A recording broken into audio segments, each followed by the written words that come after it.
It's time for breaking bread with Papa. Hey, don't you know? Hey, it's our goal. Hey, it's time for breaking bread with Papa. Hey, don't you know? Hey, it's also a show. Hey, everybody, welcome to another edition of Breaking Bread with Tom Papa. I am Tom Papa. Thank you so much for being with us. We have an amazing show for you today. Thank you for subscribing. Thank you for liking. Thank you for being a part of our weekly Gab Fest, Eat Fest, Drink Fest. You guys are the best.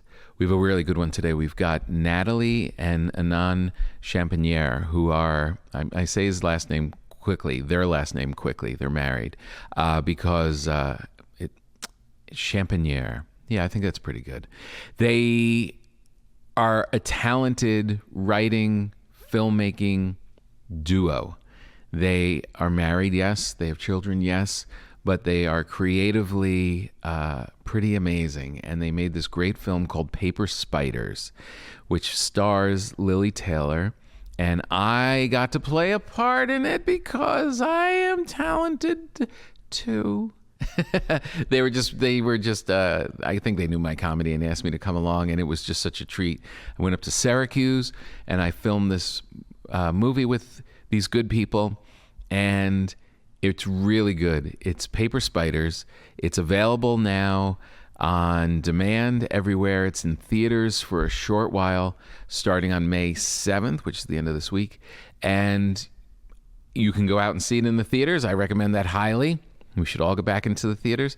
And you should just order it on Amazon or any YouTube, any demand place that you where you get your films. It's really good. It's not just because I am in it. Lily Taylor is she's one of our greatest actors. And it's about mental health and how a family and an individual deals with it and finds their way when the world starts to twist and reality is no longer what it was before. And they do such a good job because that could be a type of movie that would be tough to take, and it's not. There's humor in it. It's shot really cool. The performances are great. I was just so happy and so lucky to be a part of it. And they live here in LA, and we're going to come by and we're going to spend some time talking about how do you make a movie? How do you have an idea and actually turn it into a great film? Because these are not aggressive, tough, Harvey Weinstein kind of angry, yelly, screamy Hollywood people. These are good, funny, kind people. And I've quickly made them my friends. And after today, when we break bread, I think we're going to be lifelong friends. We were going to all go out and celebrate the film when we got home, and then COVID hit.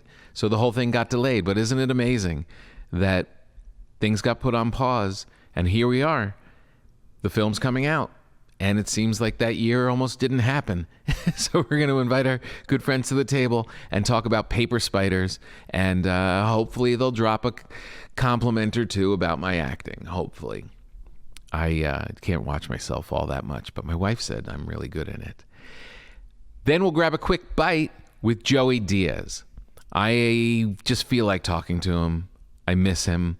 He's a great guy, and I figure I'm not even planning. I'm not telling him we're calling. We're just going to call. We're just going to call because I figure Joey will pick the phone up. He's not a guy that will just text and not. He is old school. If the phone rings, I'm picking it up and I'm talking to you, and I miss him, and I want to know what he's eating in New Jersey. I know we've checked in with him before, but that's what the Quick Bites are all about, catching up with all of our good friends from Breaking Bread. So a quick bite with Joey Diaz. But first, we'll have a good sit-down here at the table with Inon and Natalie Shampanier. But yeah, I wanted to, because the movie, this was a big thing, that not only did you make the movie, write the movie, see it all the way through, and that it's actually going to be in theaters after all of this insanity, I figured champagne was in order. This was in the car. Aww. So brace yourself. Yeah, so this might be, it might be bad. And how do you pronounce your last name? Shampanier. Actually, Shampanier, which sounds a little champagne-y. Yeah, it is actually. One theory for the name is that my ancestors were winemakers. Either it was Jews from Champagne County in France who moved to Poland, or Polish Jews who made wine in Poland. And then so it was probably at some point Shampanier, and then it changed from French to Polish to Yiddish to Hebrew to English. So by now it doesn't sound like anything. Pronounce all the letters. Yeah. Oh wow. Beautiful. Congratulations. This is a big thing. Let me have your glass. Thank you very much. This is a big deal. Now, did you think that you were going to... How long were you working on this film from the time that you decided, I'm going to... It was a pretty personal script, but from the time that you think, as all artists do, or filmmakers, of like, we're going to make a movie, and the whole time there's something else in your head that's saying, it probably won't happen. Yes. That's actually really liberating, though. Like, the probably won't happen factor is like what like allows like the free writing, and then and also, I mean, it was like, unfortunately based on reality, as sad as it is. But your mom, right? My mom, yeah, she was an amazing, sweet, loving woman. She passed away a few years ago. That's why I'm referring to her in past tense.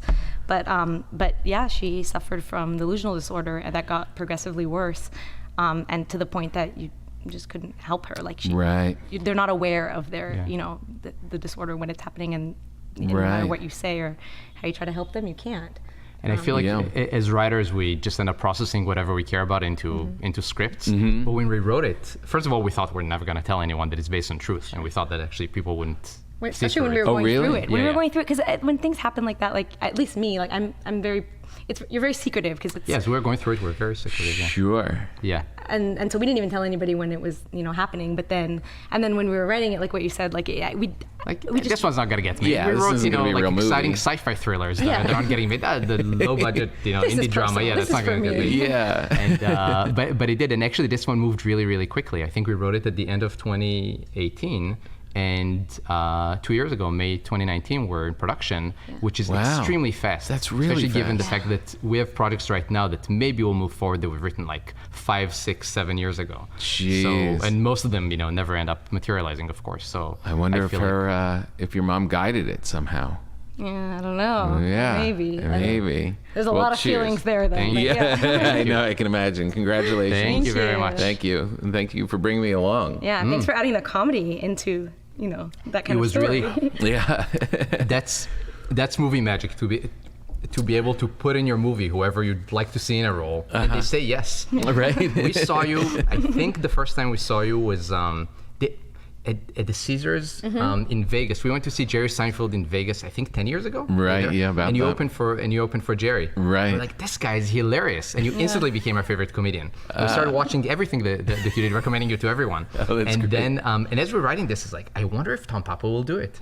And then you said yes, and it's like, and then I remember you showing up in Syracuse, and it's like so this is great. movie magic. It's happening. You actually you envision something, and the person's there. Oh, it's so great. And you added so much comedy to it, and it really. I mean, I still have so much fun watching your scenes. And the movie, even though it's, it has some very sad and heartbreaking moments in it, but we also try to balance it with comedy.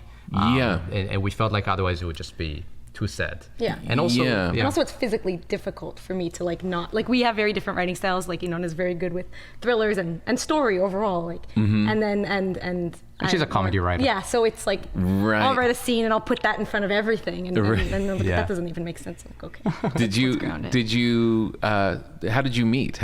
Were you writers when you met? Who's telling the story? This is like a whole. Because they're two very different. How much time do we have? Oh, really? I have to say though. Well, let me just say, because off camera before off mic before we started, and you were telling me this crazy story, and you're kind of apologetic for like, oh, I don't want to tell you this crazy story right off the bat, and that you guys have different origin stories.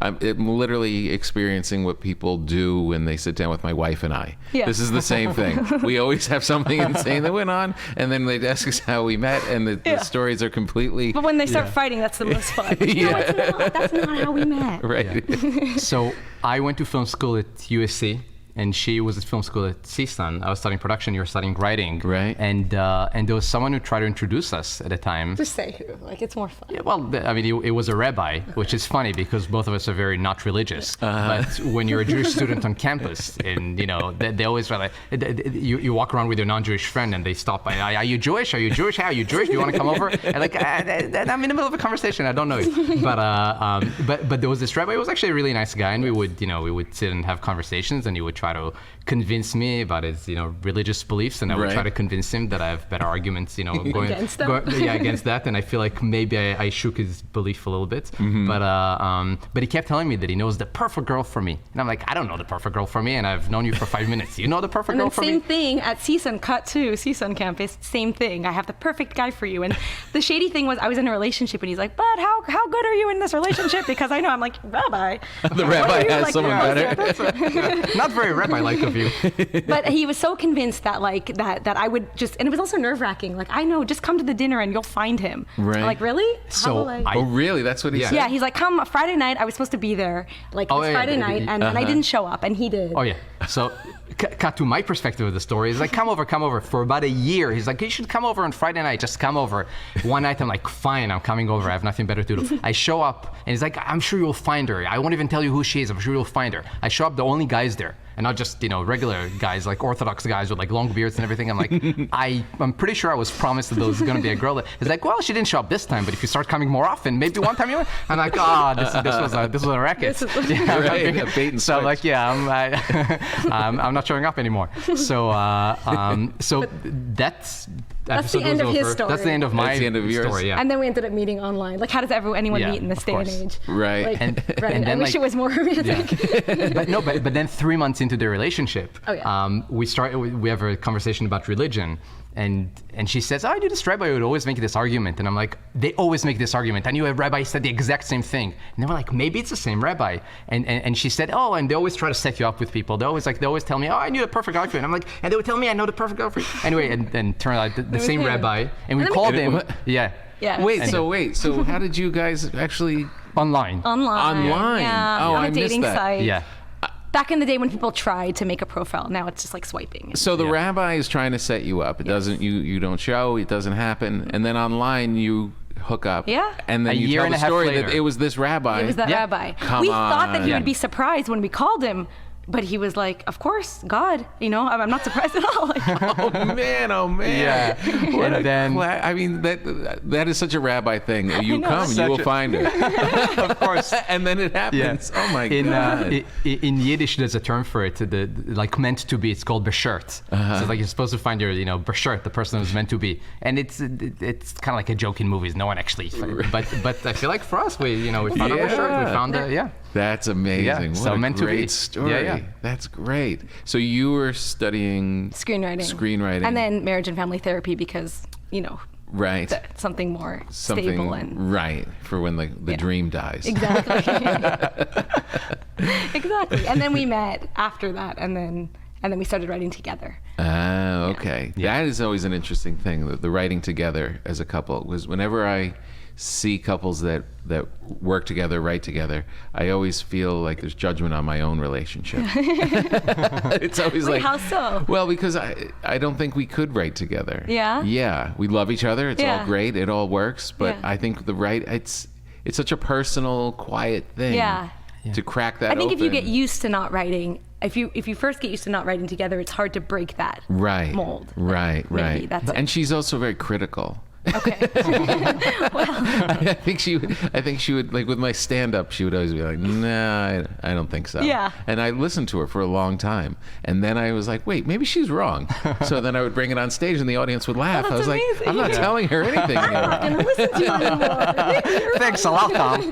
But It's true, but sometimes is. that like negative, not that there's negativity. that but negativity. Yeah. sometimes that can make it be better. Sometimes. Yeah. Like sometimes you think Yes. what you're writing is amazing, and then you get a slap in the And face. someone needs to tell you, no, it's Figuratively. not. Yeah. Yeah. She's great. I'm able to That doesn't apply to show you, by her the way. things. Like when I'm done making it, Yeah.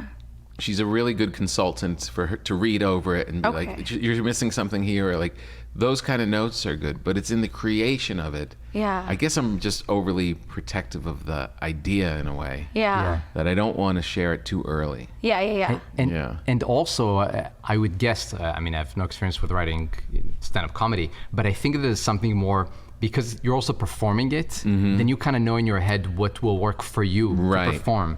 Whereas I feel like with screenwriting, it's a little different, especially since most of the work for us, I would say, is brainstorming. Maybe 80% of the writing process is just brainstorming. We just bounce ideas off of each other.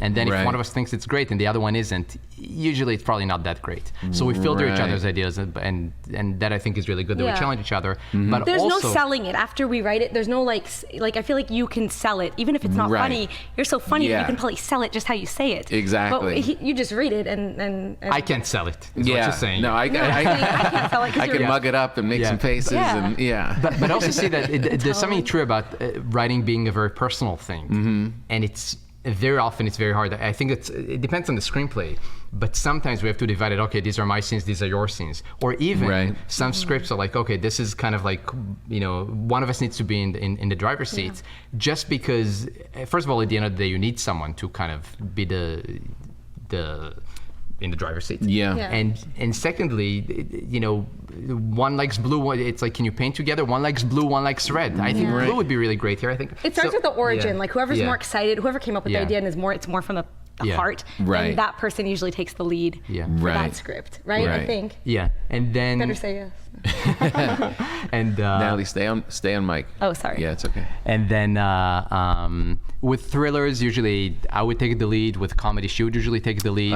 And I feel like there's actually something very liberating about being in the passenger seat when you're like, well, it's your call. I think that would be good, but this one's your call. Or vice versa. So but that makes it's fun. sense. Just to interrupt the film talk, if you can explain to people who aren't watching us on camera what you've brought. And I also have to say, you're only the second guest to actually show up with food. Everybody comes looking for food and drink, but only one other person brought food before, so thank you very much. Inon was going to bring matzah, but Passover ended. And most Jews hate matzah because they're forced to eat it. And it tastes like cardboard. I like matzah brie. Yeah, matzah brie. Our kids love it. They still want us to make it all the time. Yeah, that's really great. But the egg is doing all the heavy lifting. And I'll be honest too that my bread schedule got screwed up. I was going to bring you bread, and it got screwed up, so I didn't have homemade bread for you. It happens all week long. And it got screwed up because we had to see people. But I know I'll see you again, so I'll bring you bread next time. It would have been too much bread anyway. Yes. We don't want it. So whoever could not detect my Israeli accent in the on the podcast, I'm Israeli, so I brought laffa bread, which is part of Israeli cuisine. And since you just can't bring laffa bread, you need to dip it in something. And we also brought hummus, or hummus as Americans call it, and falafel balls. So we'll have a little feast after the show. Beautiful. And we were going to go to a place that has a taboon, which is kind of like this Arabic oven that they bake those authentic laffas on. But the oven was broken today, so we brought one that was not as authentic, but hopefully equally Why delicious. is this not as authentic? Can you tell? It's just the one that they do on the taboon, which is this traditional oven, is they just look a little different. It's like charbroiled. Is that the word? It looks a little bit more roasted, like it actually touched the hot metal. Which this one, I'm not sure. Probably not. It's probably from a microwave. Don't judge it right now. It looks. But it's still a good place. Well, thank you. This is really nice. Of course. This is really great. It is some of my favorite food. All of the cuisine from that whole area of the world is just, oh my God, it's so good. And it's also different, like depending on where you go from the Middle East, it's slightly different, which actually different makes it good. Like some people add cinnamon to things, or just different ingredients.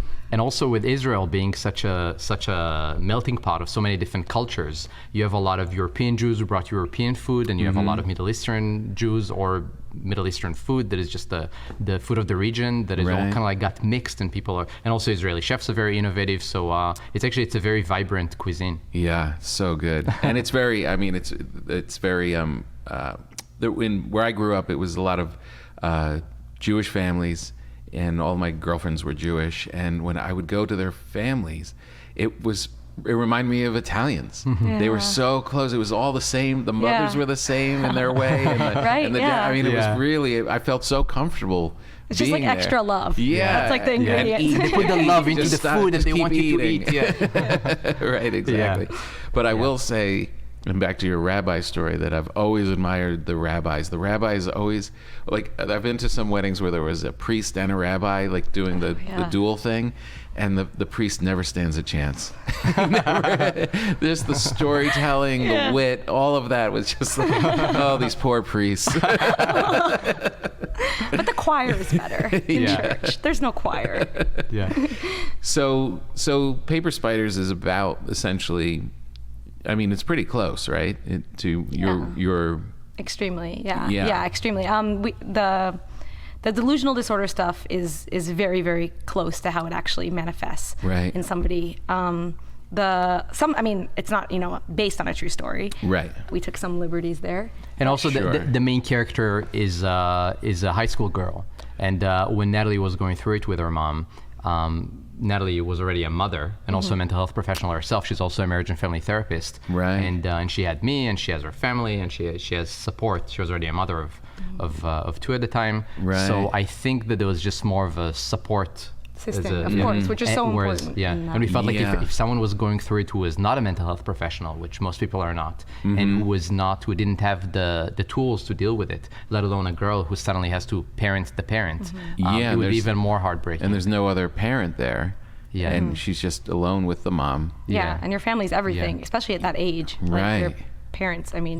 Yeah, because that's what you captured so elegantly, was her love for her mom, and you kind of making excuses, and you want it to be okay. You're always looking for a sliver of hope in those situations. And she really played it really well. Like, she had that kind of longing, but that kind of suspicion that she had to step up and almost be the parent. That was really, really well done. Thank you. And it was I don't know. I mean, the filmmaking was great, because it wasn't this, like, we just came through the Oscar season, and a lot of those movies, like, ripped your heart out and just, they left you kind of hopeless.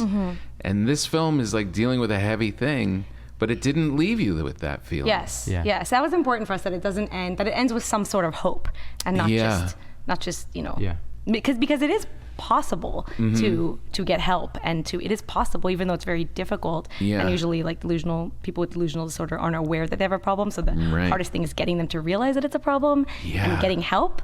But it is possible. So that we want to. I had a screen. Go ahead. Does it happen that way? Like, is it? I mean, all cases are different, but it was kind of like that slow deterioration where things seem like, that could be true, but it's so gradual that you don't really notice it happening. It is. And what you were saying about, like, you want it to be, like, even as an adult, you want it.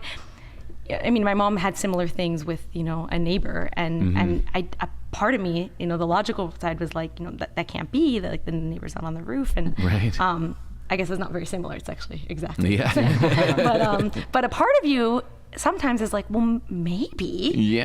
What if he? And that's part of the thing with delusional disorder. It's not like, so crazy that you're just like, that can never happen. It's actually believable, which is so tricky. And almost in every other regard, they seem perfectly normal. They can carry on a conversation about anything else, and you would never imagine that only when it comes to this narrow subject, that person has very strong delusions. And what we started realizing, that was part of the thing. Like, so we weren't going to tell anybody about it, that it was, inspired by a true story, and then people were coming up to us asking us, I know somebody, my cousin, my aunt, this is very similar to somebody, I was like shocked. I still am on a daily basis, like shocked to realize how common it is. Paranoia, as well as other forms of mental illness that people were saying, I was supporting my parent, I was supporting my sibling, my friend, and just that narrative of someone trying to help, trying to save someone that they love, who has problems that are just beyond their control. That was something that we felt, a narrative that was compelling, that people identified with. And then you felt like what we should step out in front of this and talk about it, because it's kind of the message. I mean, it's like if I would have seen this movie when it was, if I was going through this and saw it, like I wonder that a lot. Like maybe that I would have done things differently, or maybe that would have helped me in a certain way. To not feel alone. And it's kind of, I was thinking about that too. Actually, when I read the script originally, it's at a time where finally mental health is like not something to be embarrassed about. Yes. It's right up front. People talk about it like it's not something that you hide any longer. And actually talking about it is helping people realize, like you said, they're not alone. Totally. Yeah. I mean, the timing was pretty great. I really do feel like we're in this moment of like inner discovery and what that means to be mentally healthy. And this did not exist when I was growing up at all. And it's and also all of us, I feel like throughout the whole world have gone through, with the last year, have gone through like some mental health crisis of, everyone was a little bit paranoid, and you can't step outside and you need a mask, and what is true and what isn't, and is the media telling us the truth, or are they not? And suddenly the whole world has become a little paranoid. So I think that people can relate to what it's like to go through something like that. And now it's May's Mental Health Awareness Month. So so that's also part of why we released the movie in May. Or if you just get high and you're not used to it, then you're just stepping the shoes for just a second and you realize what somebody goes through. Right, which is why I stopped getting high. I was like, right? And now it's like it's everywhere, and it seems like so much fun. But it is fun. Until it isn't. I always compare it like to alcohol, because alcohol is just, for me at least, like fun. Yeah. There's no like slap in the face. But like weed, fun, and then oh my God, like it's suddenly not fun. Get that thought out of my head. Yeah. I know. It really just got to a point where every time I would do it, I was just wishing it was over. Yes. I was like, why am I doing this in the first place? It's so long. Like, you know. can't just snap your fingers. But aren't you a little suspicious when you see all the dispensaries and all this stuff, and you're like, wow, it seems like maybe they have it more figured out. Yes. Like maybe I can get the right kind where I can go back to it. And then the kids call and have to be picked up from school. And it's like, I can't do it. Not we. When you have kids, it's very, very hard. Just need to be responsible for someone, But that's also why we wanted to put that scene in the movie when Stefania's character, Melanie, does it and gets paranoid and suddenly gets to feel what it's like to be in her mother's shoes for a night. And we felt like that sense of growing in empathy is a lot of what we want the people to think about with the movie, that what it's like for someone to go through something like that. Because at the end of the day, they don't choose mental illness any more than a person chooses cancer or diabetes, as we say. How was when you were talking about when you write something and then you get to like see it and see the actors kind of pulling it off? And especially with your mom and being so close to the thing, and then seeing Lily Taylor come in and take that role. She's such a brilliant actress. That was amazing. That was like, you saw it more than me. Like I was only on set, because she's a complex person. I never met her before we worked together on your film, and just a delight. But she's one of those people like, you don't really ever know what she's thinking. Like her wheels are always turning. Yeah. She's obviously that's what makes her such a great actress. And she's one of those really great actresses who could dial it up to 100. And there are many actresses who are wonderful, but they don't quite have that intensity. Right. And what amazed me most, and Lily, everyone, but Lily too, such a pleasure to work with. Behind the scenes, the entire cast, it was really a dream come true making this movie. Yeah. Part of what amazed me was how quickly Lily was able to turn it on and off. She would do a scene and it was so convincing. I mean, we had, like when we did the police scene, I turn around, I see people, crew people crying behind me on set. Wow. And then I come talk to her about the scene, and it seemed like, she's out of it. Like we're now talking again about the scene, and then the scene starts and she just turns it on. God. And like with all the takes, she had to go back to that place. Yeah, which was to go back to that. Incredible. Yeah. And but I think that what I didn't appreciate is just how long afterwards it can take an actor to really shake off the character when they go into it so deeply. Yeah. And I think that for her it took some time. It did, because she really, all the actors in the movie, but she really put her heart and soul into the role, and she went all the way. Yeah. Right. Yeah. Oh man, the closest I came to that was when I did Behind the Candelabra, and I had to grow out sideburns, and I wouldn't shave them for a while after the movie. That's as intense as I got. I couldn't imagine. I mean, when you see people like they're just at another level. Like that kind of immersion that the really great actors have is, I mean, it's a lot. I was seeing just Daniel Day-Lewis's birthday today. And so there's just these Instagram shots of him. Every shot is intense. Yeah. Like every shot, these are still shots. But there's so much going on inside that guy. Yeah. I don't know. I don't know if it's worth it. Well, that's why, I mean, I'm assuming, I mean, it's not like I got to talk to him, but you know, he quit acting. And at the time, I didn't get it. I mean, you're at the top of your game. Everyone, you know, thinks that you're one of the best actors in film history. Yeah. Why would you quit? But I think that if you go all the way and you really put your heart into it and you go through such a journey, it ends up taking something from you. Sure. And maybe the down from after the high, maybe the low is just too hard. Maybe. Yeah. Like I never got that when I was little. Like they grow beard and they move to like Washington and you're like, what are you thinking? Like what actor is at the top of their game? But now, I mean, I kind of get it. Yeah, or Brando, right? Like Marlon Brando's story. It's like, wait a minute, he was like a god. Like he was, and then he ends up like this kind of adrift, you know, 5 times the size later on in life, and you're like, how does that happen? Well, it takes a toll on something. Takes a toll, and you're so like those people they're so emotionally available. It's like you can't just turn it up and steal up and say and make a joke. Thank God for comedy. and it's really interesting. I often think about that, how different the approach is for actors and comedians, and fortunately for us, we got to work with both in the movie. And it's interesting how actors approach a role from the point of view of, is that truthful for the character? Is that what the character would say? Whereas I think, and correct me if I'm wrong, as a comedian, you're a little bit more focused on the end result. Will that get a laugh? Right. Does that line, does it land? Will it deliver?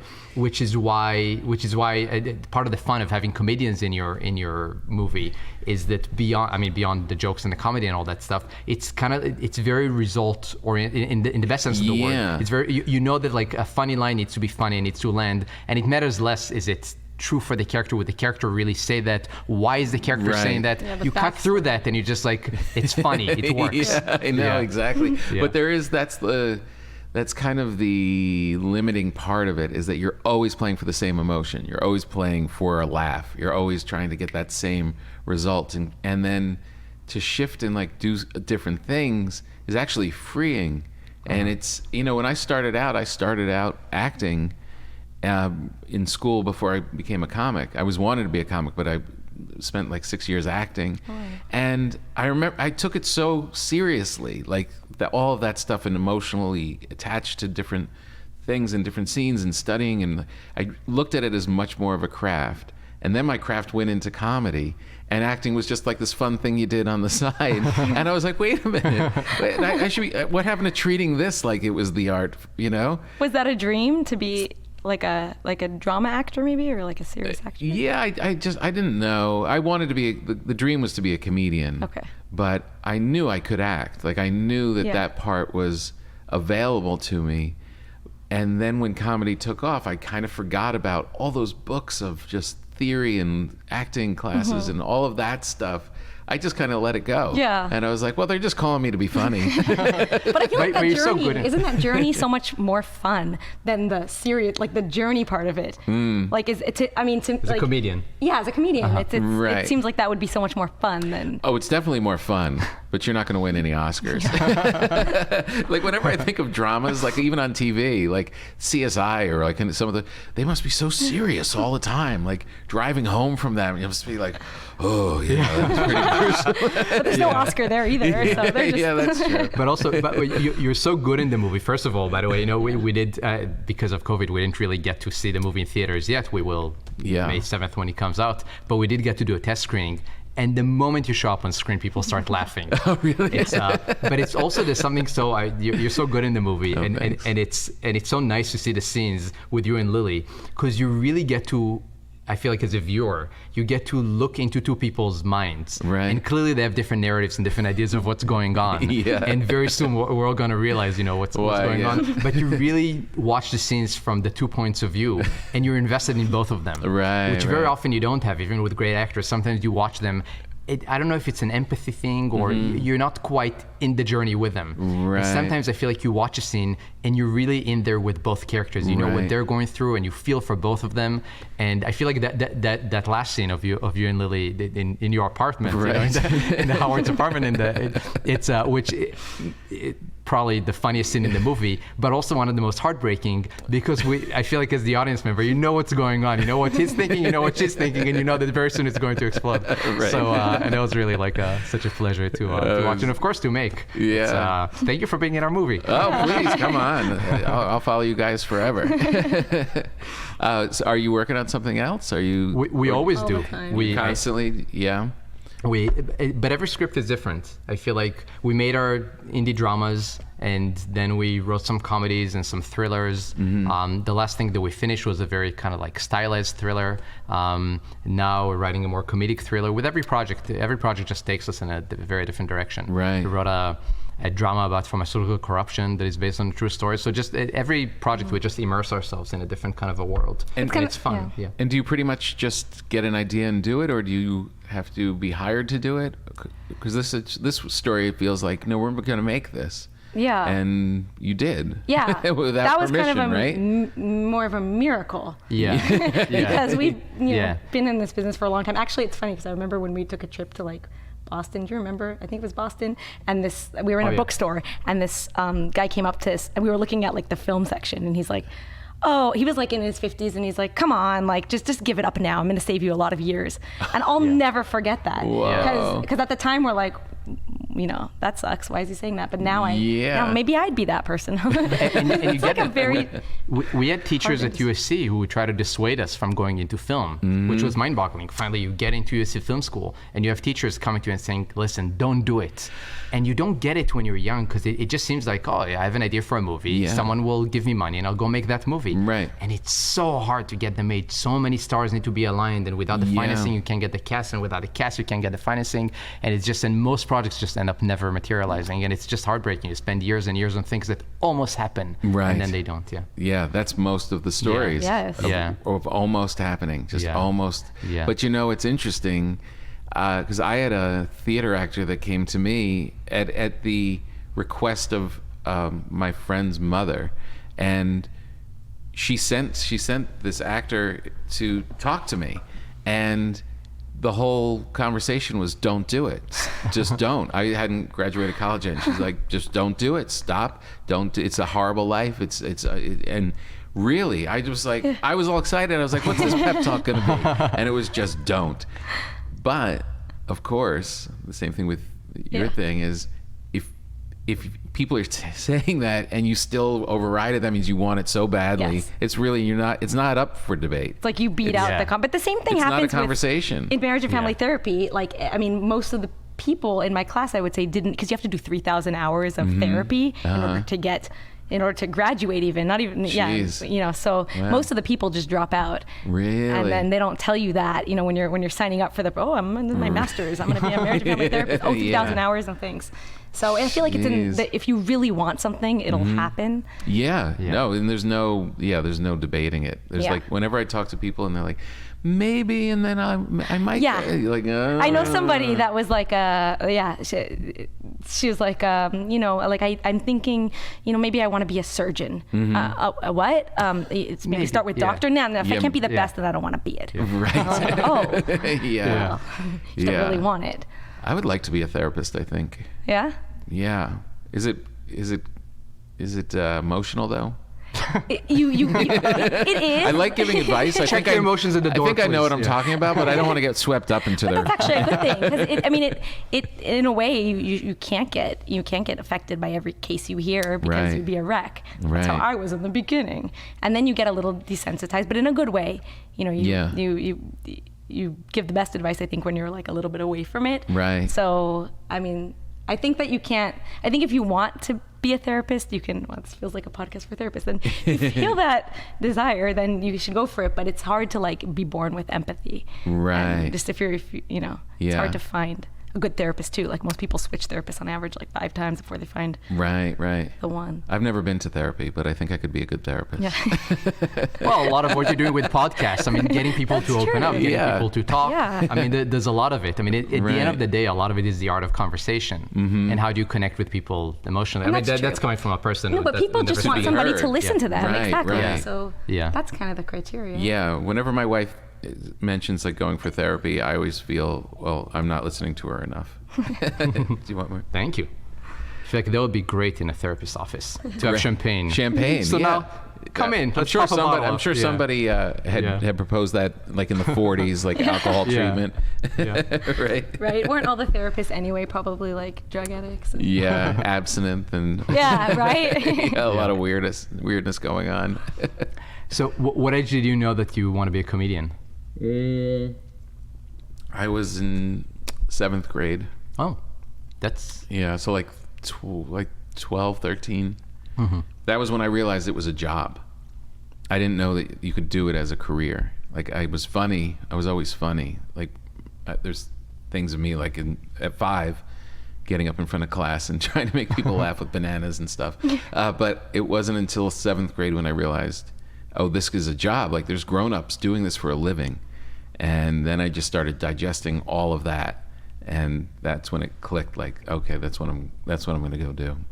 Did you ever have like second thoughts, like if you get, if you have a few bad, shows or a few bad experiences? No, because like from the first time I tried it, which was after school and went into New York and did it, I was, that first time on stage, like went okay, but a couple jokes really worked. And, you're literally in front of 6 people and 4 of them and you have to go up and do it. But it was so addictive. It just was a confirmation of everything I'd been thinking that I was like, okay, yeah, this is what I'm doing. Back to there's no discussion of whether or not you're going to get out and go do something else. That was it. So it didn't matter bombing, having French fries thrown at you. That really didn't matter. You just knew that was all going to be part of it somehow. Were French fries really thrown? One time I got hit with a French fry. Oh my God. In New Jersey at a comedy club. And some guy threw a French fry and it literally hit me in my chest and had ketchup on it. So it stuck. Insult to injury. So it stuck and I like looked down and it was slowly just going down my chest, leaving a little ketchup trail. That's like a commercial hurts. for if you still want to do comedy after that. Right, like a Tide commercial. What did your parents say when you told them, I'm going to be a comedian? I think they kind of knew it, but they convinced me that I should go to school, and because we didn't have anyone in entertainment anywhere in our family, and it was all New Jersey, and everybody just had straight jobs, and there wasn't one person that went into the arts even.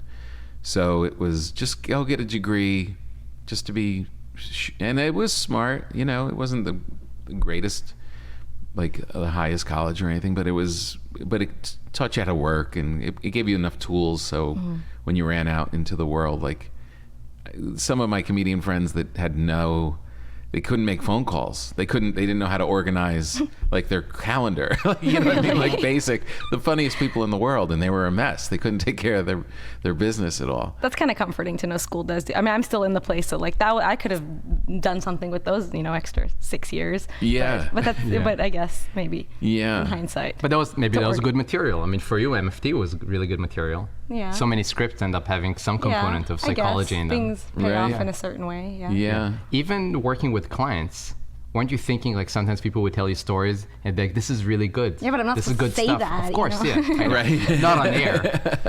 Oh yeah, they that's think an I'm writing question. notes and I'm writing. Yeah, like you make a really Act successful one. screenplay, and like it was inspired by this person that talked. Wow. There's like unlimited stories, like. Oh my God. But now I feel like everything, like once you're like a writer, like probably with stand up too, like so many real life things that happen are like that's material.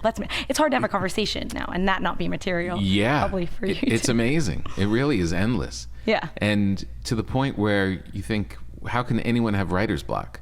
Yeah. Like because there's just so much out there nonstop. Yeah. It really.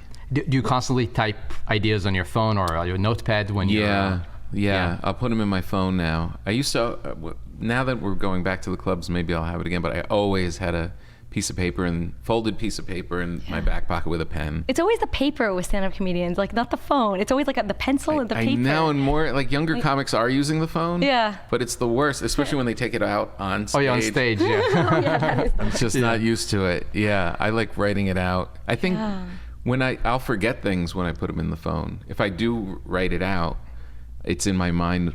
Interesting. More like, connected. The motion of it.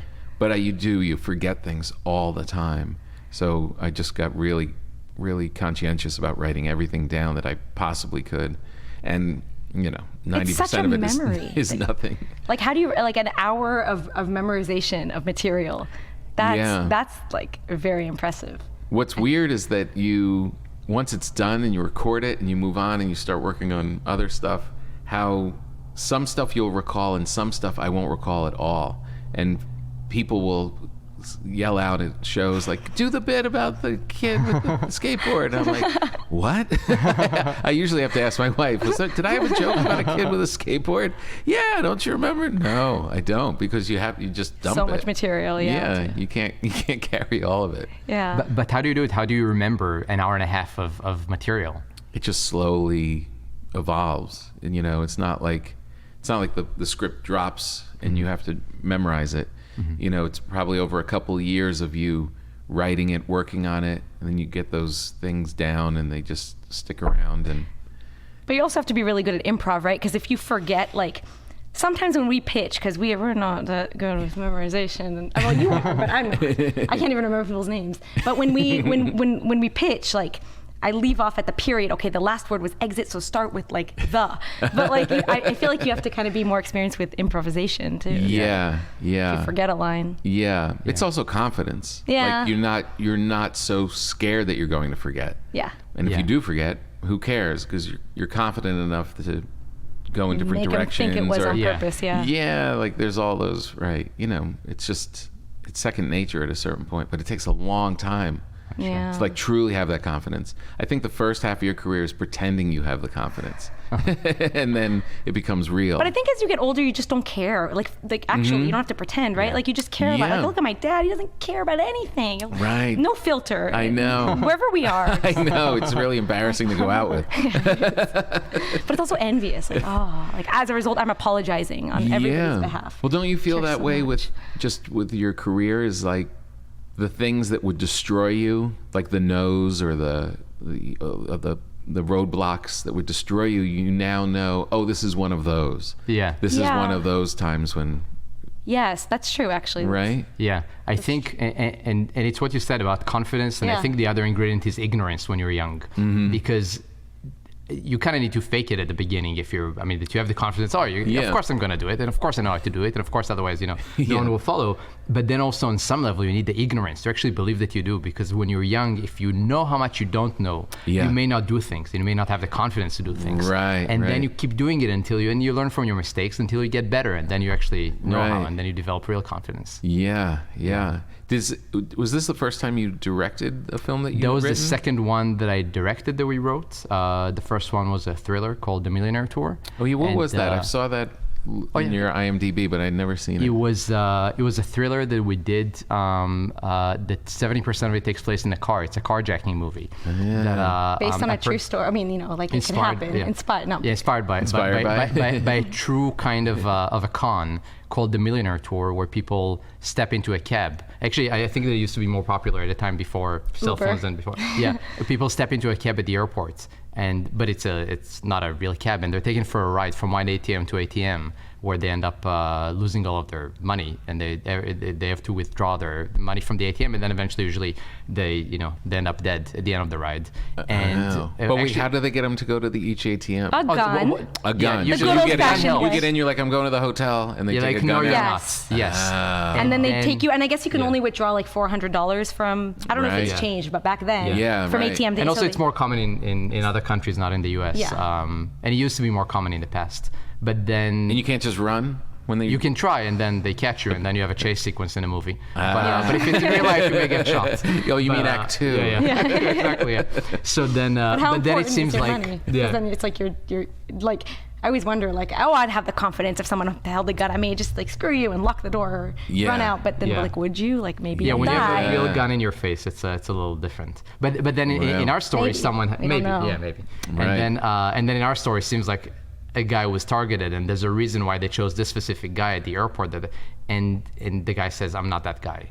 And because it's supposed to be a legendary con man, and they don't believe a word he's saying. And it's so convincing. And the more convincing he is, you got the wrong guy, the more they're saying, this guy's like, he's such a great con man. So the whole movie, there's a mystery. Is he the guy? Is he not the guy? And I don't want to give away anything, great. but who knows? Oh man, I gotta watch it. Twists and turns. So that was the first time you directed that was the first. We thought it would be easy because it was all in a contained car, and we're like, like, how hard can this be? It's just in a car. And on a process trailer, you move so slowly when you shoot on a process trailer. And you know, and just getting into the process trailer and putting all the cameras and mounting everything, and then suddenly the light changes. Suddenly, we had rain. Suddenly, we're also shooting. There was also a May movie. We did not expect rain, and we're shooting in LA, but suddenly it's raining. Oh, geez. Now on the process trailer, very often you shoot, especially when you have a conversation inside the car, you shoot like one angle. And then, or let's say two cameras, you shoot two angles, then you shoot the two reverse angles. But suddenly we had rain, and you can't cut between a conversation. One shot has rain, the other shot is sunny. So all those things, it ended up being slow. And it was a 14-day production, so it was very quick. Jeez. So do you remember the first day you walk on set and you know that this is on your shoulders? Was that nerve-wracking, like to make that step, or had it been incremental, so it wasn't such a big thing? No, a little bit. I mean, I did a big short before I started, before I made this one. So and I directed some other things. So I had the confidence, but it's I learned so much. Again, it's some of the confidence is ignorance because you don't know what you don't know. Right. I definitely learned a lot. That's the best point in life. It right? really is. Yeah. You learn a lot by doing, but it's the things that you can control and the ability to adapt. I feel that are so crucial. Right. I mean, we had the same thing in Syracuse with Paper Spiders. I mean, rain suddenly. I mean, we're planning for in Syracuse. The weather is very shifty. Yeah. And some days are like our big exterior scenes. We have the graduation scene that's meant to be outside, and this is the one day that is supposed to not rain, and it says 6 a.m. By 6 a.m. it should be sunny. Yeah. And and it should stop raining, and it stopped raining at 3 p.m. And it completely changed our schedule. And some scenes we moved it into an interior location, and in some scenes we ended up just shooting later, and and fighting the sun going down. But that's the pleasures of filmmaking. Yeah. But I was very impressed when I was on set, and you weren't there. You were. Yeah, I was there. I was there days, twice. Because we have kids. Not when I was there, right? And you have to, I know the kids. Yeah, kids. They want a life. So I had to plan it like very carefully, so I could do it 5 days at a time, twice. But right. Yeah, and you missed each other. Yeah, I think I came on the day, or I left on the day that you came. Right. Yeah. It was a cool vibe though on the set, and that's like, that's a credit to you, both of you. That there's just like, there wasn't you've been in situations where it's crazy and people are yelling. Yeah, there was no drama. No, it was really so and also delightful. Thank you, and also to the producers who were wonderful, Ann Clements and Dash Christian, who sadly passed away last year. Oh no! Who was at the age of 35. There was a wonderful guy, and that came out of nowhere. That was very, very sad. But they were both wonderful people, and so sweet, and he really resonates, and it really trickles. It like starts from the top, Also, all of our actors and all of our crew, everyone was just so lovely. Yeah. It was such a wonderful experience, and people often say that even if that's not the case, because but it really was the case. It was, No, but it really was. It was wonderful. Every beginning to end, there was no drama. There was rain on occasion. There was, like the first day of production. The grip truck, doesn't, the gate doesn't open and you can't have your equipment. That kind of stuff. But no drama. Everyone was just wonderful. It was really a blessed production. So great. Yeah. Whenever I think about making films and it's like, oh, you have these ideas and people and stuff, it always comes down to, how do they get the money? Like, do you just run around town taking meetings and like begging rich people to give you money? Like, how? Well, I think the problem starts in LA. We had producers that were from LA. Right. But it's also, I would say most of our projects die because obviously because they can't get financing. Right. But very often you only get part of the financing, and then, getting the rest of it is also not easy. And then the financing is contingent on getting certain cast, and then that cast is not available, or then they drop out, and just so many stories. Yeah, have to line up. It is kind of a miracle. It really feels like a miracle when it happens on a small level and a big level. There's no, and I almost feel like there's no recipe, at least for us. Amazing. Yeah. It's so great. So comedy, where did the comedy bug come for you? If you were writing all the funny stuff. It's funny. Like I think also in middle school, like when you can make people laugh, that's like it's like crack. Yeah. Like, I want to do more. And she's naturally very funny. And then thank you. And then I can tell. and then in high school, I did sketch comedy. Like I think back, I'm like, why was I like on stage in a bathing suit at like 17 with like a puppet and for a laugh? Anything you could do to get a laugh. Yeah. And then it's funny because or sad. Like I kind of grew up. Right. And then I had kids, and that sucked everything up. It's hard to keep the silly up. It's hard to keep that why aren't I getting in a bathing suit and just doing the thing? Really, that is like you have to serious. You have to remind yourself because you're carrying the weight of a life. Yes. Yes, exactly. And then marriage and family therapy, and that's very heavy, and that's not funny at all. And no. And but I think like all of that happened, and like I kind of found like I feel like in the last 5 years I would say like found like my niche of like comedy like can be injected into any kind of script. Like even I know that thrillers sell, and like some people will push you to write thriller that sells, go do that. But okay, like that's gonna have some comedy in it. Like so you kind of find like the balance. I did at least. No, and it also makes a lot of things more palatable. I feel like with Paper Spiders 2, going into it, we knew that we wanted it to be funny, at least to a certain point. We felt like, okay, as long as we have neurosis, if it Woody Allen-ish kind of neurosis, that's funny. But once the neurosis turns into psychosis, that's not funny anymore. Right. And I would say maybe that was the biggest challenge for us, to find that balance between comedy and drama, and making sure that we keep the humor just at the right place. And I think the answer is always like, it's hard to do, but like if you can find the reality in all of that, if you can find like what's, I think in part of the reason that I hated film school, like I wanted to quit, and because like it's so like you find out what the actor has for lunch and what they had yesterday and what they would choose in a restaurant every day, and that just sucks any kind of like passion out. Yeah. But like if you can build it from a place of like, oh, I know this person, and this person would, and a place of truth. And also comedy, I feel like a lot of the comedy in the story, also there's like character comedy has a lot of truth in it. I feel like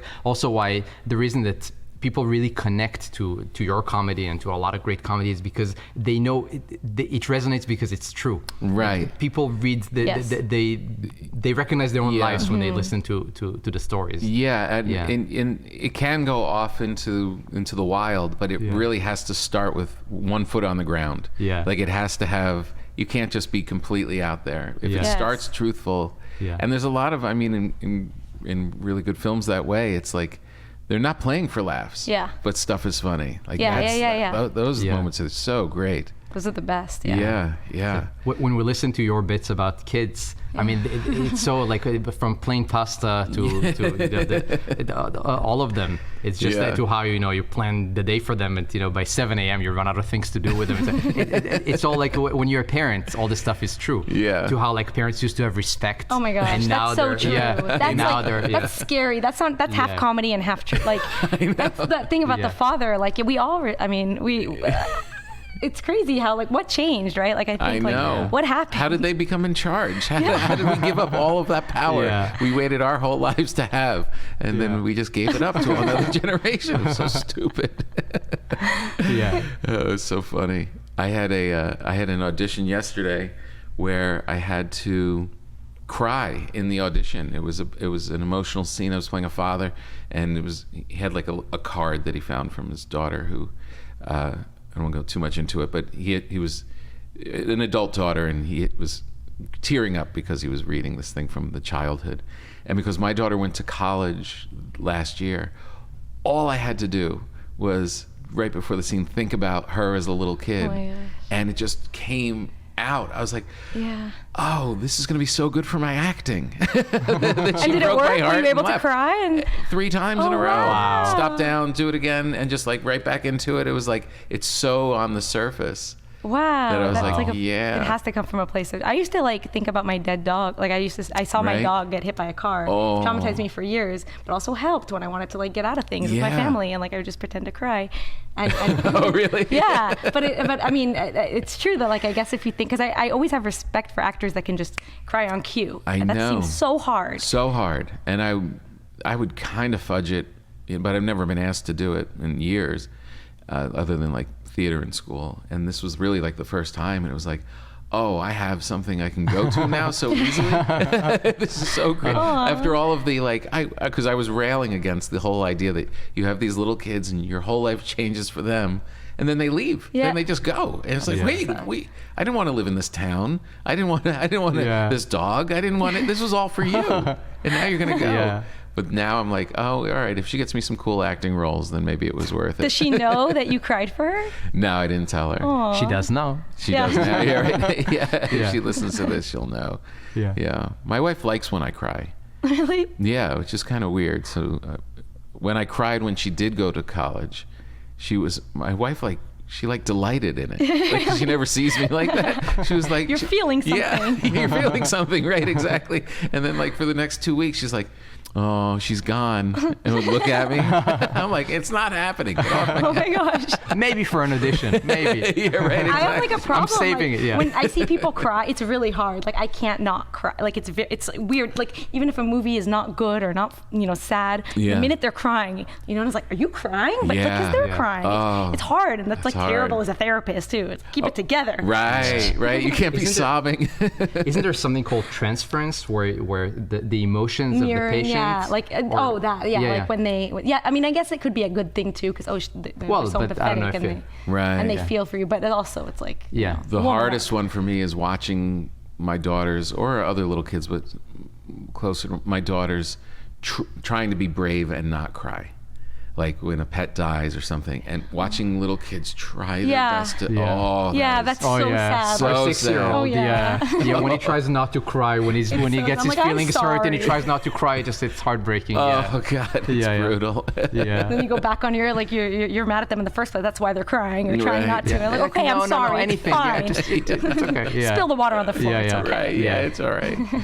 All right, so tell the people how they can see Paper Spiders. Well, on May 7th, the movie opens in select theaters and on demand. So on demand, it will be available everywhere, on Amazon, iTunes, everywhere where you can download movies legally. Nice. It will be available. And then it will also play in theaters around the country. In LA, where we are, it will play the Lemley, North Hollywood, and Pasadena. Nice. And around the country in different theaters. People could just go on Google and type Paper Spiders. And May 7th, it will be available in many places. Super cool.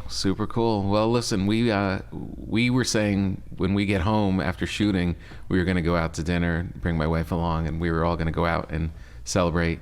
And then the world shut down. Yeah. And we're getting closer. This is our first step, is that we can eat this food now. Yes. And then, but soon, now that everything's opened up, we'll get my wife involved, and we'll have to go out soon. That'll be fun. Sounds like a plan. All right. Thanks for being here. Thank you so much, Tom. I told you they were good people. That was even better than I thought. I mean, so creative, such good people. We could have talked for 2 hours easily.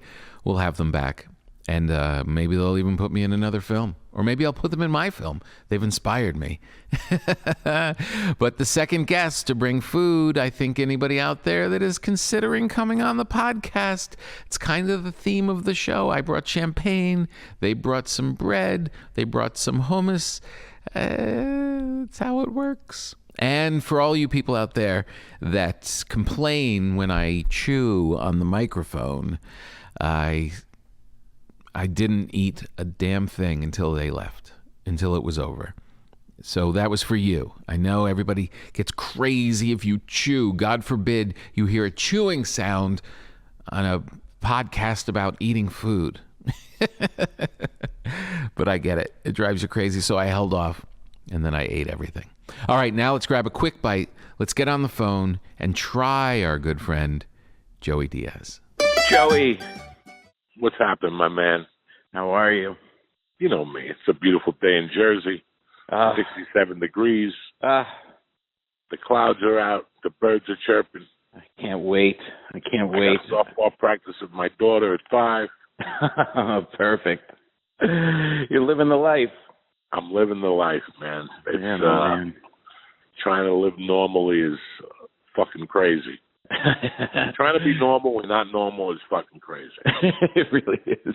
And when you're surrounded with normal people, you know, we're always around comics, and then we get put around normal people for fucking 9 months, and it's really a weird experience, but I'm digging it. Oh, it's great. Yeah, I know. It's like in the beginning, you're like playing a role. You're like, oh, I'm playing the role of a normal dad right now, and then you kind of grow into it. You're like, oh, maybe I can do this full time.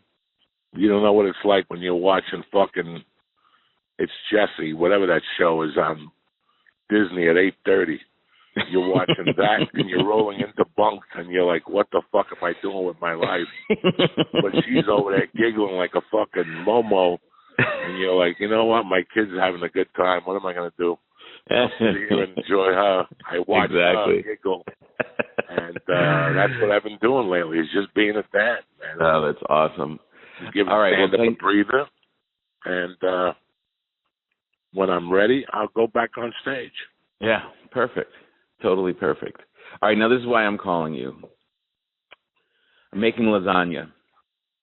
And I was like, you know, there's so many different ways to go. You can actually, like, make the meatballs and slice them up and put them in. You can mix it with the sausage. You could do the meat sauce separately. You could do there's so many different variations of lasagna. And I was like, let me just call Joey and see what makes him happy about lasagna and what makes him angry about lasagna. Like when it's done right and when it's done wrong. All right, let's start this off properly. When I came from Cuba and I tasted lasagna, I fell in love with it from all angles. Right. Okay, from all angles. I mean, from the frozen food aisle to when the Puerto Rican woman cooked it on the fucking third floor on my building. Okay? Right. So I loved it. And then I moved to Jersey. Mm-hmm. And I got to see how different Italians use different variations of it. Right. I love a cheesy lasagna. Mm-hmm. I like meat. Right. But I also like the lasagna with the sweet and spicy sausage. Mm-hmm. Cut really down and mixed in with the meat. Right. I like the ricotta in it. Mm-hmm. And I like the mozzarella on top. Yes. Yeah, I was thinking, because there's this, the way I'm going at it, take the meatballs and the sausage and actually take them out of the sauce, let them cool a bit, then chop them all up, and then use that as one of your fillings, that and the cheese, as you're layering it up. And I was like, this seems like this could be good. Do you like when you get a big chunk of the meat in the lasagna, or do you want it small little bites? I like a nice piece, but I like it cheesier. Right. There's a place on Coldwater and Moore Park mm-hmm. that had a nice lasagna, believe it or not. Not the best, mm-hmm. not 5-star, but it wasn't bad for California. Right. And if I craved lasagna, I would run up there and get a slice. Oh, nice. And it also had a little veal in it. Ooh. Which really added to that.